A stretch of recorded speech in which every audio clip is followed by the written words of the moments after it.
welcome to the Roundtable of Fear. You know, this is a topic in which I wanted to share something that, happened to me not so long ago, but also, again, my interpretation. I did some research, and also I have, you're not necessarily going to see the screen, but I did some question that, I think that it behooves us to ask us when it comes to fear.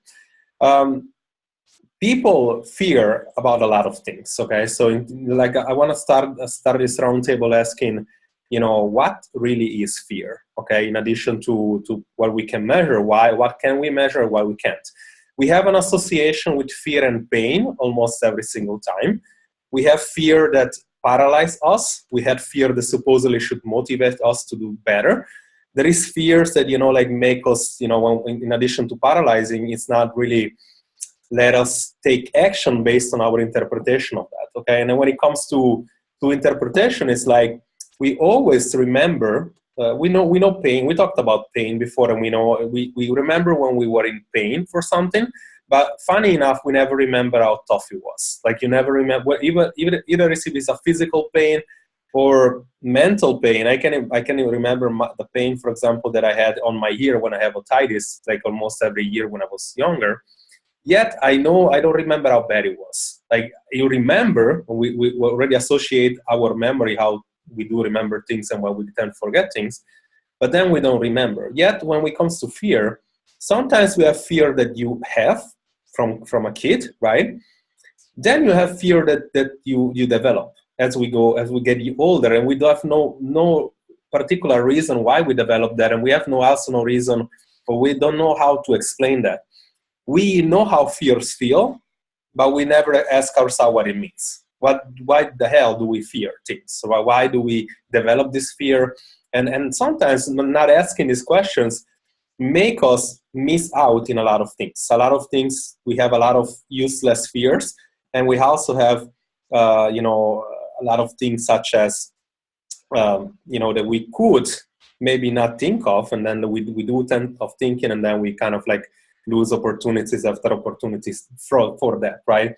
I'm gonna think about some of my fears. One is actually flying, like not fear of flying, but actually not so comfortable about it, right? Yet I'm very much fearful of roller coaster, or like I don't wanna be there due to the fact that when I am there, I know that I would feel like, physiologically really bad. And then of course that takes me to the biggest fear, and what I want to kind of share today. One of my biggest fear, for example, I don't like spiders at all, but I also very much fearful of heights. So heights is the one thing that I don't know how, but I developed. So if I really would be on top of a tower or something, I would look down and I would really feel like, I don't know how you said in English, but this sensation about almost like not fainting, but not really comfortable at all. Like you start seeing physiological changes going on. And one thing that happened in my vacation that we went to, I don't know how to do that in the roundtable, but I'll guess I'll share that first, and then we'll see what happens. I'll share something that I researched after. So what happened? We went to Santorini, and for those of you that have been there, especially being there from a cruise, means that you go into the middle of the island, which is basically Tira, and then like you have to take a boat to go into the whole port, and that means that, as you know, Santorini is been almost redone. It's like an island on top of a mountain, and then you have like several places that you need to go on top of if you want to actually visit that. And there is two ways to go on top. And of course I didn't know that, like, because nobody really explained you those things before you go there. Number one is a cable car, which is like basically those things that we have in Switzerland as well, the one that goes up, like those things. And number two is walking, right? And there is actually three ways. Number three will be a donkey. The donkey, which they look like horses, like they're very, very much horse-looking donkey. And of course, what did we do from the despair of my girlfriend when we got there? I said, why don't we just, there was a huge line to take the cable car, and I almost used that as an excuse, and I said, why don't we just walk, right? I mean, we need movement. We've been eating a lot of things in this cruise. There is a buffet all the time, so let's just walk. And I have been asking around, and of course it takes something like 20, 30 minutes walking. I said to her, like they told us in Italian, so I said, no, it's going to be like 20 minutes, we'll get up there. Funny thing is, and this is, like, pay attention, because this is like my fear of heights And fear is always about interpretation, always like make you not see other things, right? Because like we go up there and there is like these donkeys and they ask us if you want the donkey ride. And it's like seeing like, more or less it's like seeing like, if you want to compare it to something, it would be almost like the whole, like Gotthard pass, you know, like you go outside, you know, with a car, you go there. There is like a whole way to do it. It's like the whole way is like full of these things on the floor, like up and down like that. Of course, that was like 30 minutes walking, right? And then you get these donkeys everywhere. And I was thinking maybe there are some donkeys on the bottom. And of course, there is donkey crap, like sheet of donkeys everywhere. And you can imagine like 35 degrees sun, like going up there with a sweat. Thank God it was really dry. It was not humid. But the funny thing was, and for my girlfriend, it was not so much fun, but like even for me, I realized how dangerous that could be. These donkeys were everywhere. And these donkeys, like, as you can imagine, they have to carry sometimes, you know, people, a lot of heavy people on top. They're very stressed out. And then, like, as you go through that, like, they supposed not to do anything. I mean, they're not supposed to kick anybody. But like if they did, and that was like what she was keep telling me, look, if they're gonna kick us, you know, they're gonna kill us. And it's like, and that was like going on for like 20 or 30 minutes. And I was like, let's make this thing go at the end. And she was telling me, you know, like, I do whatever you want. When I come down, I'm gonna take the cable car. And it's like, that was the, but the funny thing was, we got there until the end, of course. And then that was like kind of like missed fear number one. The second thing was, of course, like uncomfortable as heck, because I was like, we are here for like 10 days and, you know, like we have to like someplace they require you to rent a car. And I was like, I know how Greece is, you know, like I don't want to like rent a car there, because like if we do, and then we hit somebody, like, you know, there are people like with motorbike and everything. Like if we hit somebody, we're going to stay here, we're going to miss the cruise. And I was like, so I have to take myself out of my comfort zone again. Cool. I go up there and I say, I want to visit the island. You know, you talk with people there, and I say, look, we have two options. Number one is like 300 euro off tour, which is like out of. I was like, that cannot be what it is. Or you can like rent a car for 50 euro. And of course, we rent a car. So we just stay there and we go out of the island. And then, of course, coming back, and I'm trying to think if there was anything else. Like there was like 2 or 3 things in that day that took me out of my comfort zone. In 7 hours, by the way, because you have to like do everything fast and you have to go back and take the cruise again. Yeah, number 3 was, of course, cable car. Coming down, you know, I had to say, you know, like, and she told me, it's like, if you want, just walk down. And this was the funny thing, is what I want to talk about fear now. It's like, looking down, like, I wanted to, even walking down, it was like so deep, even walking down, that just by watching down, it was like, I felt like my head was like spinning almost. And I said, this is the one time that, you know, facing the fear has to be like something positive. Like it has to be that, you know, because of course in Greece, you know, anywhere something can happen, but the likelihood for that thing to break or something, or like being stuck there, is slim to none. And I think that happened, you know, when I was a kid. I remember when my school, we had to take these things all the time. And one time it kind of stopped in the middle, and then they reactivated again. It stayed stopped for like 5 minutes. I was like, that must have been kind of like the trigger. Nothing, I mean, like, of course, we went down, you know, I did not look outside, because like looking outside, I was really scared about what could technically happen physiologically, not so much something happened. 30 seconds, it was down, right? I mean, like really fast, a fear that I had for years. And of course, it's not fixed, but it's something like, okay, cool, nothing happened, right? And I remember the first sensation going into my mind after I came down was, I mean, I can do this again, right? I mean, like, you take yourself out of your comfort zone. And if I did that over time, many other times, and you do this again, then it's the best way to beat your fear. And sometimes you have to go to the hard way. But the funny thing, like not so funny, but the thing that made me think now, as I go back, I was like talking to her the other day, my girlfriend, and I said to her, but it was almost like a joke. I said, I'm going to come up with some kind of article that is weird about Santorini. If you research that trail, which is called the Donkey Trail, like people died in there. Like somebody 60 years old got kicked in the face from one of those, they died. there was a lot of people, of course, animalists, complaining about the animals, and those people, they get really mad with them. They try to push the horses against them. There is a lot of controversies, like you can look it up, controversy behind Santorini Donkey Trail. Like, fear is really weird because it makes you do things that you don't think about, and then you do the things that you're not supposed to do, because that's, of course, people were walking there, but it's highly more dangerous compared to taking what you think is fearful, right? And then the thing that even I wanted to still talk about is that, regarding to this trail, like, just not the discomfort, obviously, about go, like, you're not supposed to walk, like, you can walk and you're always gonna walk, but like, as we were coming up, somebody coming down, they slipped, and I don't know if they broke the feet or like something. One person slipped and she was like in pain, and I think the only way for her to go down then was really to jump on top of a horse and come down. But anyway, that was funny, and that takes me to the interpretation of fear. Not so much of mine, but I'm gonna use a tale that I found. I'm gonna talk about, first of all, a few minutes about how you experience sometimes. How do you anticipate fear? We know that, I don't know, some of you are going to know that, like, where I, half of my time live in Miami, there is always hurricanes, like now there is a big one going on. Of course, the anticipation of fear, how they paint things, they make you feel like it's going to be really something really bad. Of course, it's justified, if you see what it's doing in the Bahamas now. But yet, how people paint fear, or what people act upon panic and fear, and that is subjects for you to make the experience of that a lot worse, or making the anticipation of something happening a lot worse. And of course, being there, taking my university there, like being there in US for about 9 years, half of them being in California, which earthquakes are happening very often, half of that being in Florida, where hurricanes happen very often.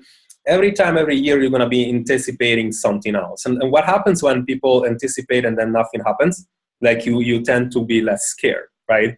Not every hurricane is gonna hurt you. Not every earthquake, it means that you're gonna have something falling on your face and like being dead from that. But the interpretation, again, is something very deep, and it requires us to go into a TED talk, which I found that would be very interesting. I'm gonna post about it, and I'm gonna, of course, quote this lady, which I don't particularly remember the name, but it was how it was a story behind the Moby Dick. Like, somebody took that information and then they developed the movie Moby Dick, right? So apparently in 1819, the Essex, which basically was a ship, had people, like, obviously there were sailors, and like they went, it was going through the Americas, right? It was going to the South America, between Hawaii and everything, and obviously it was in the middle of the sea, when kind of like they lost, not control, but they lost track, right? So they had to say, there was a few options, right? One, they would go towards Hawaii, and then facing a lot of storm, and again, fear of storm, because like they said that was going to happen. The other one was, I think, Tahiti or something of that nature. And that is being believed to have cannibals on top of it. So like you can imagine a cannibal eating you alive, or like, and then of course the longer way down on the South America means that they had to go all the way down. That would mean that they probably start to that, because like they would finish the supply and everything else. How that woman describes in the TED Talk is kind of like make me really interpret now what I experienced. Is that they made a choice based on the vivid of the story. So fears are basically stories, right? They have a plot, they have characters, that we are our character of our fear. They have vivid memories, which again is interpretation. You can imagine a cannibal now, eating, sinking their teeth inside of your skin or something like that. That's kind of like very easy to imagine. I don't know if you can imagine starving to death, because like that's not something that you feel like happening, especially in the modern era. Maybe like our ancestor would imagine that, but now it's not happening anymore. We have supplies much higher than what we demand. Yet this was like, if you're asking me what happened there, this is exactly what they chose, right? I mean, like they chose to avoid the one fear that they could picture the best, which was cannibalism, which was like Tahiti, the closest island. They didn't want to go there because they were thinking that those story was true. So they end up going for the longer way to go down to the South Americas. And of course, after a few days, everything was finished. The supply was finished. The wind that's supposed to take them there easier, like again, it was not, I don't remember, I think it was specified what happened on that sense. I know that they got picked up from other ships. And then, of course, half of the people were already dead. And of course, that meant that the other one, some of them that were alive, were now, resorting to cannibalism themselves. So the funny thing is, like the fear that impacted them the most to make a decision not to go there was the one that then they had to face, right? So the fear makes you wanna, sometimes you really picture me, for example, being in a cable car, I was picturing what the hell can happen on that moment. Is the one thing that really blocks you to taking action, right? And I'm saying this because some people fear about everything, fear about success, fear about failure, right? Fear that are much more easy to happen. Like, for example, the starvation, like you do not tend to think what is the more rational thing, right? We tend to forget what is the more rational thing. In that particular case of the story, the rational thing was to think that you're going to starve. That was the most probable thing that was going to happen. Not the storm. You were not going to die for a storm.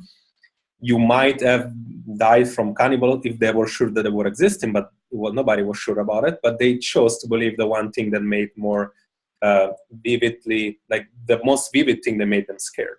So that makes me understand and kind of like give a view of my view of fear, that fear is going to paralyze you more time than not when you don't choose to go deep into it, when you don't understand why do you fear things. It can be something that you have, again, fear of spiders, fear of heights, fear of flying, fear of, I don't know, there are several fears, I don't know, and I don't know if you can maybe share one with you. But also the fear that impacts us all the time, and yet we don't ever watch that. Like we pretend that that's motivation or that's lack of action, right? Which is like fear of success, fear of, again, fear of failure, like those fear that are the most impactful in our life. We don't tend to think about. We tend to think about the one, for example, fear about spiders, right? So I'm going to have you consider that you want to face whatever fear you have, and the way that you face it, and this is going to be, I think I shared this before, the face of really the idea of getting out of your comfort zone all the time. And then this is like, I shared this image before, I'm going to share it again one more time now. If this thing doesn't hopefully not crash on me, because it's like, it's been going slow all day. So let me just open this up. I want you to give you a visual because this is exactly how it works. And I did realize that this is exactly how it works. If you get out of your comfort zone all the time, like not one time, all the time, that's the best way to beat your fear. Like you face the fear, but not once. Like you just do it once, nothing really is going to change. But when you do it day in and day out, then it's when really it's when you get a benefit from that. Now you saw this before, you find some sort of variation about this all the time. And this is exactly what it is. Like this is exactly what it is. Like you have the comfort zone here and the fear zone is here. And this is like, we feel this with excuses, and we feel this with, lack of confidence. You say that you're not motivated, yet it's just kind of like avoidance, right? Like you just beating your fear requires you to go in this zone here, and so you can grow. Like people that get things to happen in their life all the time, they're always, they go from here and they get here. And then every day you're gonna wake up, you're gonna be automatically here again. Every day you go to sleep, you fall back into your comfort zone. I have to do things day in and day out to grow this business, to conquer my fear, to improve my life, to do self-development, to improve my health. And every time you basically start from scratch, and it's always so uncomfortable. It's never going to be comfortable. You need to do repetition and do and practice every single time if you want to make it comfortable. Ladies, I want to open up some mics here. I want you to. We're not a big public today, so I want to see if you have any fear or anything you want to share, or some experience that you can that you want to share in regard to what we talk about today. And if that's not the case, we can, of course, talk about, if you want to talk about anything else, about situations that you need in your particular,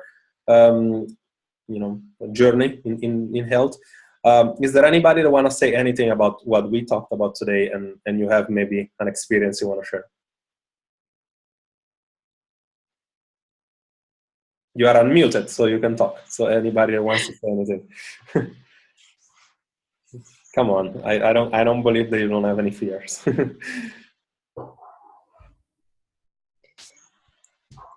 All shy people. That's one fear. It's not shy, but it's so hard to distinguish. Like, for example, since I came to Switzerland, I had to get out of my comfort zone a lot, but not fear. Like, I cannot describe, like, for example, to leave my country and move into a completely different country with different culture, and I have to accept other people's opinion and share my culture with them. That wasn't fear. I'm enthusiastic about doing this, but still not my comfort zone. Like, I remember the first time I wanted to go learn swimming here.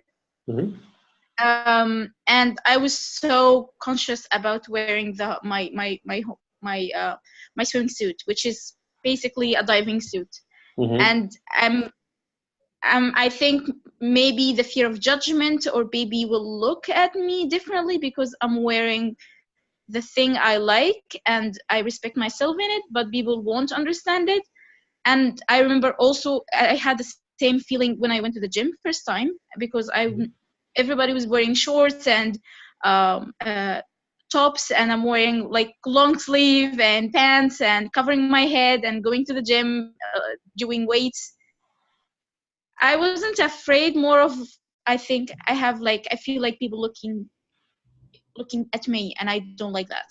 So that was more of out of comfort zone, but not afraid of. I don't know how to describe this. But then it's like, screw it, I got used to it, and I just will do it because I want to have fun. So I don't know if that can come with a fear, or basically more of just discomfort, and you just need to push yourself to get over it. I think that there are two fears that could go into what you just described. Number one, obviously the fear of water, which I didn't go to. Like, people cannot swim, and they think that they can literally die in there, but they never sometimes go inside, and they never really go out. It's like me, for example. I don't know how to ski. I don't particularly want to necessarily care for learning. I don't know if I would be fearful about doing it or not, but then that could be, fear of something like that for water. But the fear that you say, like, it's both getting out of your comfort zone, but also fear of judgment. That's a huge one. And this is one that people don't necessarily want to go into. Like, you remember, let's say that you were scared, like when you went to swim, you learn about how to swim, you didn't know how to swim, let's say, pretend.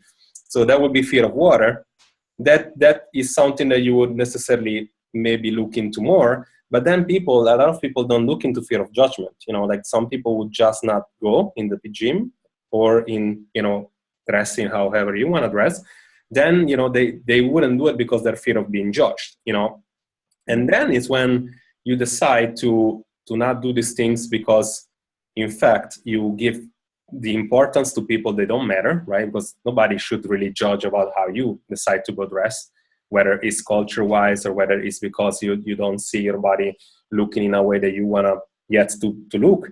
Yet a lot of people, like, you cannot imagine how many, like, I speak to every time, and they tell me, oh, I'm not going to go to the gym because I feel like they're judging me. Like, people don't care, first of all. But if they did, that would be almost, and again, it's almost like it's a limiting belief, I think, fear of judgment. But then it's something that in my opinion, is worse, or is more to take care of than just fear of water. Because again, if you're going to learn how to swim, that's not a fear anymore. Like, of course, if you just go alone in the middle of the sea, you don't know what to do, you might, stay in the sea. But then that's something that, is highly, people know fear about all the time. But then fear of judgment is very much important as well. Like that's a one thing that is gonna make or break you meeting people, making connection, like traveling the world, like in your case, moving another place. So that's, I think that's a good example. And I'm glad that you decided to either it's not care or really step out of your comfort zone. And I really think that you want to continue that, and whether you decide culture wise is that's the way you want to do it, or like you want to change according to whatever belief you have. That's good. Yeah. I don't know if it's a fear, but it's something that's definitely like I sense what you're saying, and you're definitely doing the right thing, and you chose to do the right thing. Moving from another country, and whether it was forced or not, it was something that gives you a lot of props, being here. Grushal, I see that you talk. Are you talking or like you're writing? Because I cannot see you. I can only see you're here. Are you here? Yes, I'm Yeah. here. Do you want to say something? Yeah, it is. So while we are talking about fear, I think I have a fear of speed, I would say. That's a good one. Yeah. So it is, and it is. I see it is coming into my way. So I am trying to learn to drive. I actually did this in India as well, and I just can't do it here. So we go on Autobahn, and my instructor is, giving gas for me, accelerating, and we are going, I don't know, 100, 150, and I'm like, then I give up. I am so scared of it. And it's not only regarding driving. So whatever that has speed. So I was totally afraid of water. And I somehow learned swimming, and I can swim better. And and where I go in this pool, there is a big slide, and all my friends would go on that slide and come down. And earlier I couldn't go because I thought I had fear of water, but now I can swim, and I still don't go because I have fear of the speed. And I don't know, it is just a mental block which I cannot overcome. And driving is something that I think I should know, and it will be really, really handy. But I don't know if it is. Yeah. That's an excellent example. That's a very good example you did for both with the water and the speed. I want to know who is your instructor, because like I didn't know that somebody would push you to go more than 120 here. Which that would be interesting to know, because it's like cool. We go on the in Germany you go on Autobahn. Oh, in Germany. Oh yeah, you're right. Oh yeah. Totally, you're right. Yeah, now I know. Okay, yeah. Makes sense. So but anyway, on Autobahn, even if you're driving 200, there is always somebody who is faster than you. Yeah.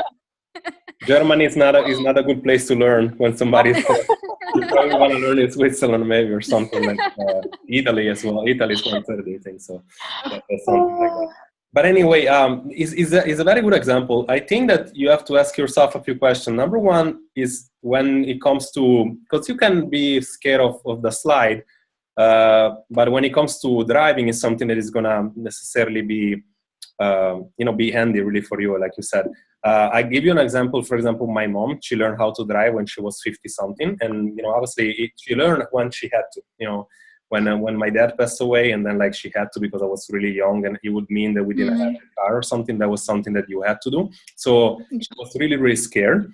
And I don't know if he was scared of kind of like speed. I would say when you're forced, like I was forced to take the cable car at the time, you don't have choice. You have to kind of do it, right? Then the second question you want to ask yourself is like, are you really scared of speed, or you're scared of being hurt? Because like it comes down that it's like the accidents nowadays, especially, they don't happen for speed. They happen for distractions, because people are on their phone, because people don't know how to drive well. There is a lot of things, like you can research it, and it's hardly for speed. It's always for something different. the second thing that I'm going to have you consider is like you already beat, at least temporarily, the fear of water. Like you can go into the sea and you go and you thought it was something that you couldn't do. So I think that you don't have like what in fact is always what people say all the time for other things is like I can't do it. You always can is always a choice that you want to do it or you don't want to do it. Try to think that what would mean for you not to be able to drive. Meaning like if you don't drive, what's gonna be the like it's like same thing like we did as exercise for the food, right? It's like if you do drive, what is the positive? If you don't drive, what is the positive? Hardly anything, right? It's almost like the opposite way around, but that's what it is. Then of course, maybe it's better for you to face your fear about speed, not you to drive 100 or 200, like whatever that is, but just going something really fast. Maybe the slide or maybe a roller coaster or something that mimics that you really like. You're gonna feel very uncomfortable. If you do survive that, like I'm gonna consider that you're gonna survive. Then you're gonna try it again, right? So you know what I mean? It's like you don't. I wouldn't go 200, mile per kilometer an hour just to try that off. And I would face the fear of speed though, because and then you start asking questions such as, okay, what if you had a kid and you need the car? And it's something that you're gonna have to learn. I think you don't have to, but like saying it can come really handy, as I said, and I really want to learn it, but yeah. I mean. You can only do like again. I wish I have an answer for that, and it's a lot of psychology today. But it's like you can always control what you can control. In my opinion, I would face the fear of speed. So again, something really fast, whatever you wanna try, some roller coaster maybe, because then it's also the fear of heights. So like maybe a really fast train is better. Ask yourself some question and say, it's like what's gonna mean if I don't drive versus if I do drive. And then like you face your fear because they're very similar, those fear of heights, fear of water, fear of speed, all are very, very similar family. It's not like saying fear of you being sick versus fear of speed. That would be something very different. But the fear of those environmental fears, they're really cool because like they're always the same. So if you beat that once, then you can do it again. So like you can do it. Like in my opinion, the take-home message for it is like you can do it. It's just up to whether or not you feel like you want to try or not. Yeah.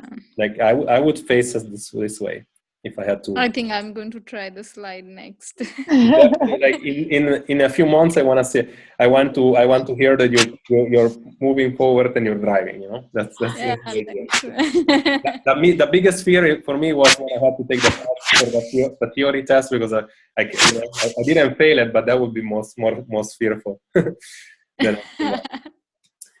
Ladies, we have 5 more minutes. Does somebody want to say anything in regard, or do you have any question in regard to anything in regard to your journey? I see that very much you're the one that posts a lot, so I'm not so worried about you not being on track. But like, do you want to say anything about anything? I just had one, but good. Yeah, finish. You can finish, and then like who else wanna go? You can go. Yeah, Brushali, you can finish. Okay. I had one question regarding. I last time we talked, I was supposed to start training in the gym, and I went to the gym, and they don't have the earliest appointment is on 17th of September, so that they can show me around and let me know about the things. And I wanted to ask you then, what do I do till 17th of September? I'll send you the application and you start seeing some videos and you just do that. Like you just do as you. It's not gonna be if you use machine. It's gonna be very likely that you're not gonna get injured. Okay. And then of course from the right like machines. That's why our machines are there. It's very unlikely for you to get injured. Like if you see a video and if you have a machine, it's very unlikely because the machine is supposed to kind of like keep your joints in motion, like not have you, right? And then of course the video supposed to show you more or less the technique. It's not going to be, you use very little weights and that's going to be the best way to do it. But again, you can write me about it. Like I'll be more than happy to just send you something with the machines for now and then change it. Okay. Maurice, I think you wanted to talk. You want to say anything? Yeah, it's about fear. Yes. It's about fear. Got 3 minutes. I always, just shoot on me. yeah, I always have a fear when it comes to something uncomfortable, that I know that she has something with me, that she has something, how would I say,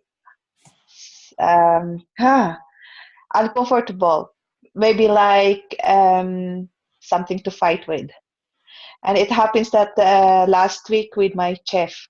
And I know I have fear when the person is higher than me, and I don't know how to attack it. So I feel this feeling warm, hot in me, and this panic attack that is always disturbing. And until that, when I'm calm down and I am in my territory and that I can talk, Fear I of can reply. I have this fear when they are higher and stronger than me.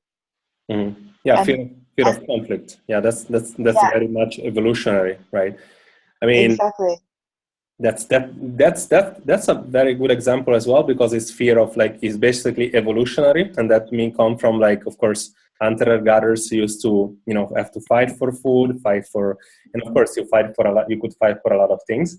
If you mean physical fight, that's something very very known, that you have this thing taking over all your body, and then when you are in the fight, if ever, I did in the past when I was really small. That's the only thing I can recall. That you tend to then cope with that in the middle. If it's mean like fear, instead of like say you have your boss and that the fear of a conflict, like verbal conflict, that you can get fired or something like that, very similar reactions in your body. But of course we live in a world that like these things, it's like a democratic, I think, world, or something we don't live like we don't have to kill each other for that. So but that's a very good example. And again, I don't know if I have an answer for that, but it's mostly just to just a statement that it's something that you controlling that one is not going to be so easy. Like it's like this is the markers of your body. Yeah, because I am a person that is so kind and funny at the same time, and then when it comes in this situation, I panic and I lost my way, and I'm blocked. I cannot even answer you. Yeah. I'm like this, and then in my mind it's turning, and a few minutes later, when she's away or when it's silent, and there comes everything. And why I did not say it to her in this way? And then after, I always try to calm down, and then once she come back, and then I can fight. It seems that like animals that searching for their territories, and then once I am in my territory, then I can fight you back. Yeah. So I did fight with her back this week. That's but she didn't. I did fight with her with the boss, but at the end, they are now a little bit afraid if I will go out, that they need me.